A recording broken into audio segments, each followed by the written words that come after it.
Saya bacakan pertanyaannya ya Pak. Pak Yai, sudah cukup lama kami tidak melihat Kiai On secara khusus melanjutkan tentang kajian nasab Alawi.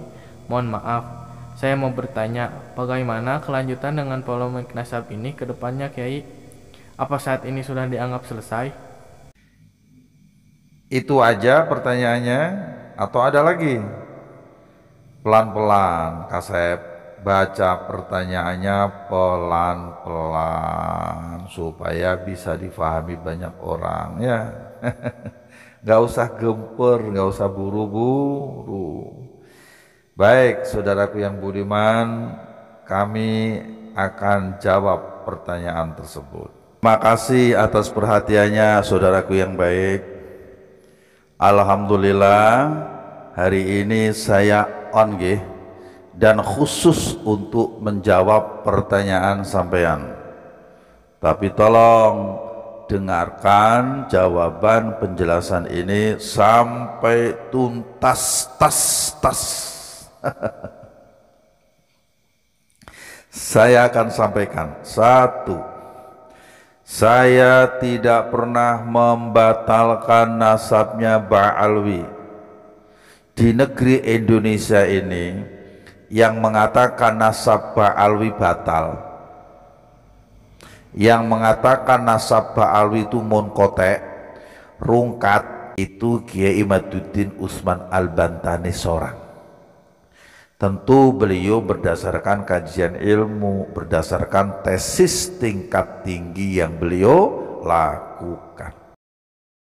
Yang kedua, atas tesis beliau itulah kami bersama para ulama lainnya yang beberapa tahun lalu ngumpul gotra suara di Benda Krep terinspirasi untuk ikut menguji, mengkaji, menelusuri sejauh mana tesis Kiai Imaduddin itu bisa dipertanggungjawabkan kebenarannya.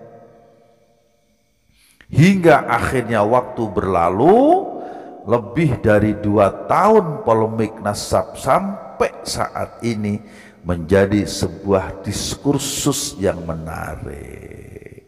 Dan sebetulnya ini sudah menemukan titik kunci.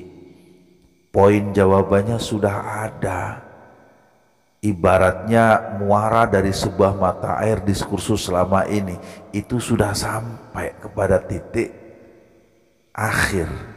Karena selama 2 tahun lebih Ba'alwi, dalam hal ini Maktab Daimi Rabithah Alwiyah, belum juga bisa memberikan jawaban antitesis atas pernyataan pembatalan nasab mereka oleh Kiai Imaduddin.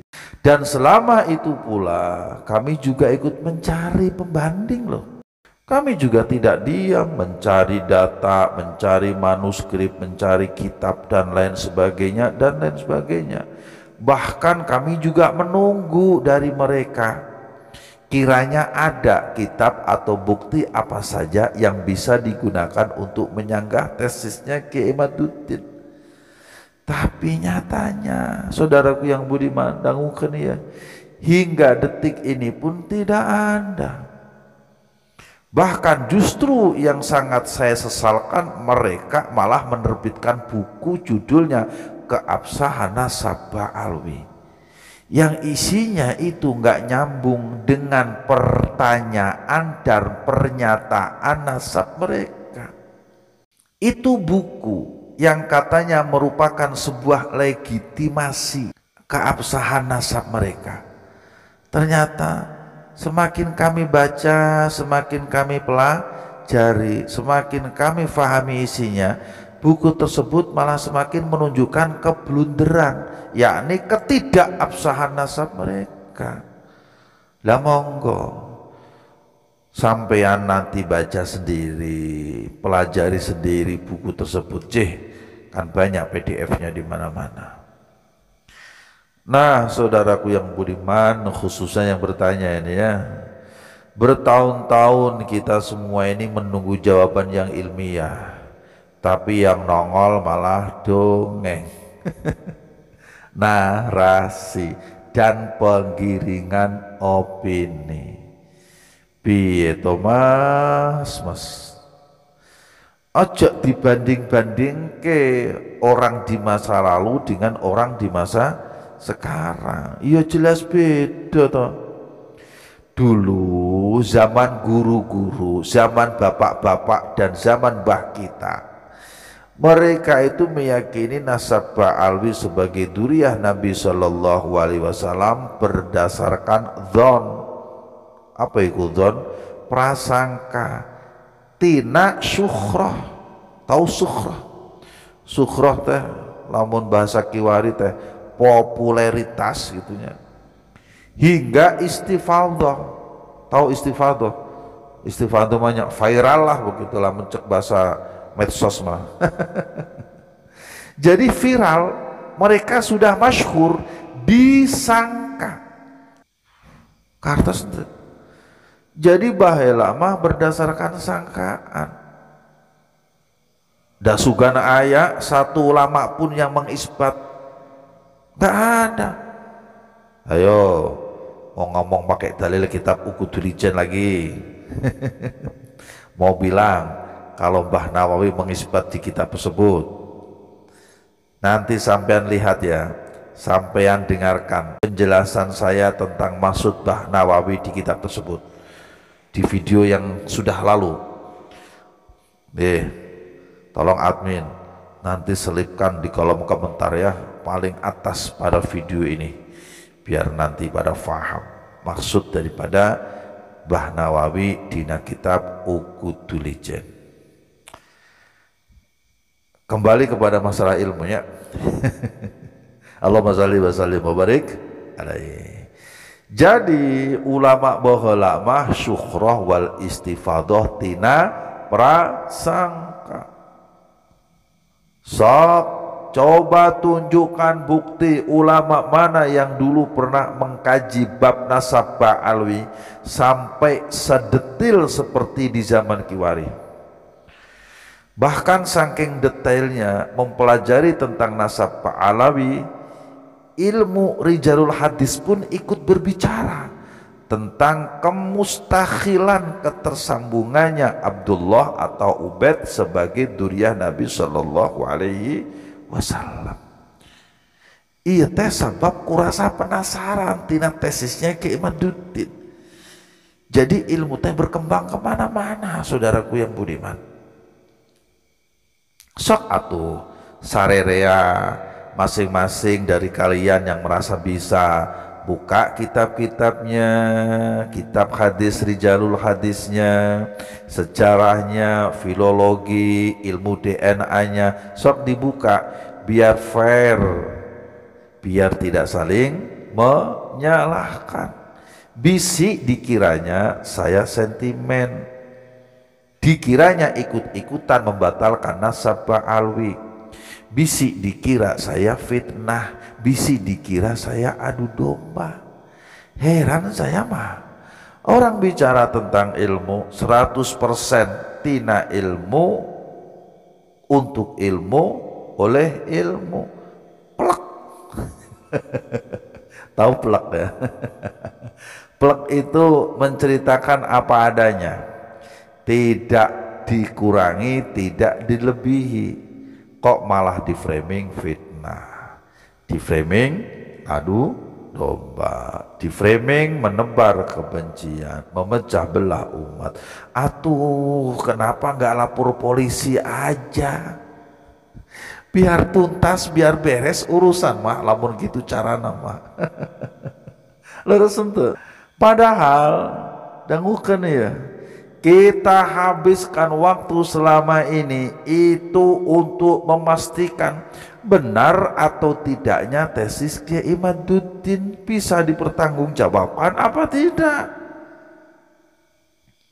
Jadi kalau kemudian kami pada kesimpulan bahwa benar adanya kalau nasab Ba'alwi tidak nyambung kepada Kanjeng Nabi Shallallahu Alaihi Wasallam karena tidak adanya bukti ilmiah, tidak adanya bukti pustaka dan lain sebagainya, ya jangan salahkan kami. Salahkan saja ulama-ulama yang ada di zaman baheula kalau mau mah. Bisa dipahami tidak ini? Kumaha gitu. Kita mah bukan pengarang, apalagi mengada-ada cerita. Kita mah diajar di pesantren teh supaya bisa ngaji, untuk mengkaji agar tambah ilmu, tambah pinter, tambah cerdas, tambah-tambah keimanan kita kepada Allah Subhanahu wa ta'ala. Tah gitu. Lah terus sekarang mau dibahas dengan menggunakan kacamata ilmu apa lagi? Iya teh cerita tentang nasab.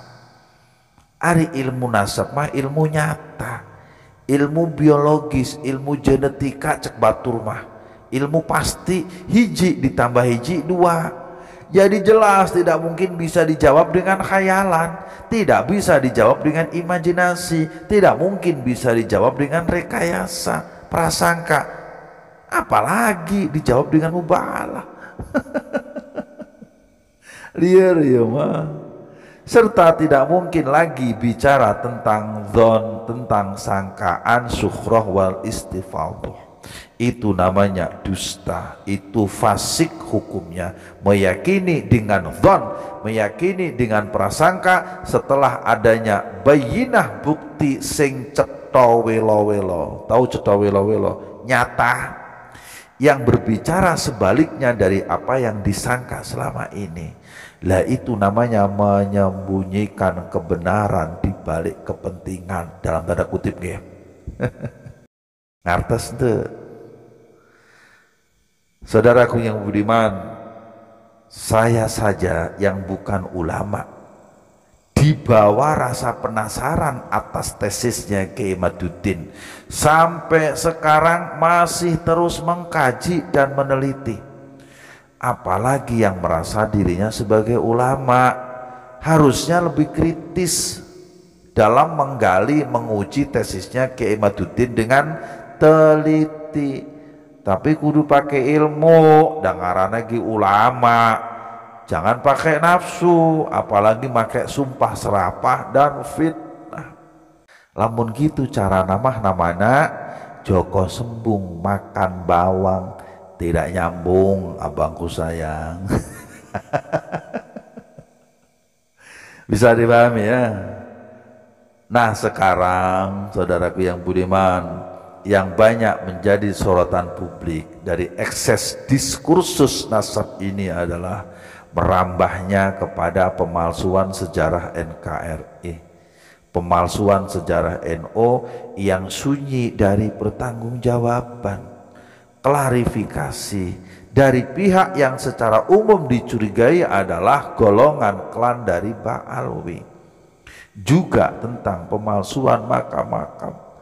Dan yang anehnya dangukeun ya, aneh ya mah, mosok katanya makam leluhurnya tapi dibongkar sama orang lain cicing baik.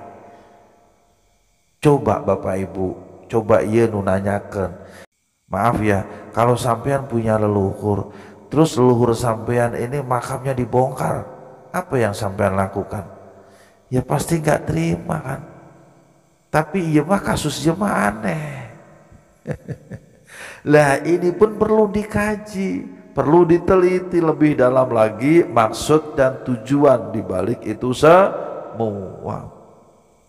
Saudaraku sekalian, pada kesempatan kali ini saya berpesan kepada semua pihak untuk tetap mengedepankan tabayun, silaturahim lah. Lamun cek orang mah klarifikasi, gunakan budi pekerti, hindari framing-framing negatif, fitnah. Jangan sampai terjadi yang namanya caci maki. Untuk diingat-ingat bahwa hakikat kemuliaan seseorang itu tidak bisa direkayasa dari bualan-bualan cerita dusta, dan juga bukan pada nasab semata. Akan tetapi kemuliaan itu ada pada ilmu dan akhlak. Itulah ketaatan, jalan menuju takwa. Bisa difahami? Alhamdulillah.